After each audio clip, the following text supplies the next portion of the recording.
శ్రవణ్ను బ్యాట్తో బలంగా కొట్టింది శ్రీజ తల్లి అనేటువంటి విషయం ఇప్పుడు తాజాగా మరొక అంశం తెరపైకి వస్తుంది. ప్రేమంటే నమ్మకం, గౌరవం, స్వేచ్ఛ. ప్రేమించుకుంటే దూరం ఉండవచ్చు, కానీ ఎవరైనా బాధ కలిగితే చట్టపరంగా పోరాడాలి.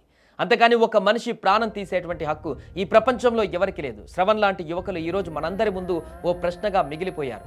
ప్రేమించే హృదయాన్ని చంపేస్తేనే మన పరువు నిలుస్తుందా? ఈ అమానుష ఘటన పైన మీ అభిప్రాయం ఏంటి? కామెంట్లో తెలియజేయండి. ఇలాంటి ఘటనలు గతంలో జరిగాయి, ఇప్పుడు జరిగింది, ఇంకా జరుగుతూనే ఉన్నటువంటి పరిస్థితి. ఇలాంటి ఘటనలు పునరావృతం కాకుండా ఉండాలంటే ఏం చేయాలి? ఇలాంటి పరిస్థితుల్లోకి వెళ్లకుండా ఉండాలంటే యువత ఎలాంటి నిర్ణయం తీసుకోవాలి? ప్రాణాలు పోతున్నా కూడా ఇంకా ఘటనలు ఇలా కొనసాగడం పట్ల ప్రేమ కంటే కూడా ప్రాణాలు తీయడమే ఈజీ అయినటువంటి పరిస్థితికి కుటుంబ సభ్యులు కూడా ఎందుకు దిగజారిపోతున్నారు? ఈ ప్రశ్నలన్నింటికీ సమాధానాలు దొరకాలి. మీకేమనిపిస్తుందో కామెంట్ చేయండి. ఖచ్చితంగా చర్చిద్దాం దీనిపైన. ఎందుకు ఇలాంటి పరువు హత్యలు జరుగుతున్నాయి? తమ పాపను ప్రేమించడమే నేరం అయిపోయిందా? ఇంత దారుణమైనటువంటి హత్యకు కారణమైపోయిందా? ఇంకా వేరే ఆప్షన్స్ లేవా?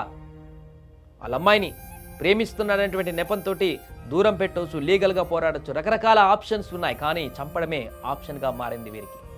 ఈ ఘటన పట్ల మీ అభిప్రాయాలు ఏంటో కామెంట్ రూపంలో తెలియజేయండి. రంగారెడ్డి జిల్లా అమీన్పూర్ పోలీస్ స్టేషన్ పరిధిలో ఉన్న సృజనా లక్ష్మీ నగర్ కాలనీలో ఒక ఇంట్లో శ్రవణ్ సాయి అనే 19 ఇయర్స్ వ్యక్తిని తన యొక్క క్లాస్మేట్ అయిన శ్రీజ అనే అమ్మాయి వాళ్ళ ఇంటికి పిలిపించిన నేపథ్యంలో అక్కడ జరిగిన గొడవలో వాళ్ళ మదర్ సిరి అనే ఆవిడ అతని మీద బ్యాట్తో దాడి చేయడం వల్ల అతను గాయాలు పాలయ్యి కూకట్పల్లిలోని హోలిస్టిక్ హాస్పిటల్లో అక్కడ ట్రీట్మెంట్ కోసం తీసుకెళ్తే బ్రాడ్ డెడ్గా డిక్లేర్ చేయడం జరిగింది.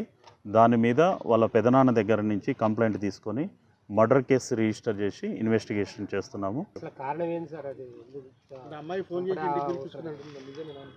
యాక్చువల్గా వీళ్ళిద్దరూ ప్రగతి నగర్లో 10th క్లాస్మేట్స్.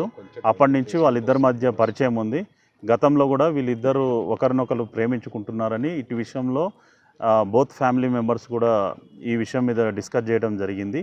ఇద్దరు మేజర్స్ అయిన తర్వాత ఎడ్యుకేషనల్ ఇన్ని కంప్లీట్ అయిన తర్వాత లైఫ్లో సెటిల్ అయినప్పుడు ఆలోచిద్దాం అని చెప్పి వాళ్ళ ఫ్యామిలీస్ మధ్య గతంలో డిస్కషన్ జరిగింది. ఈ క్రమంలోనే అతను ఆ అమ్మాయి వాళ్ళ ఇంటికి వచ్చి మాట్లాడే ప్రయత్నం చేయడం జరిగింది. దాంట్లో జరిగిన గొడవలో వాళ్ళ మదర్ దాడి చేయడం వల్ల అతని గాయాల పాలై చనిపోయినట్లుగా ప్రస్తుతం విచారణలో ఉంది.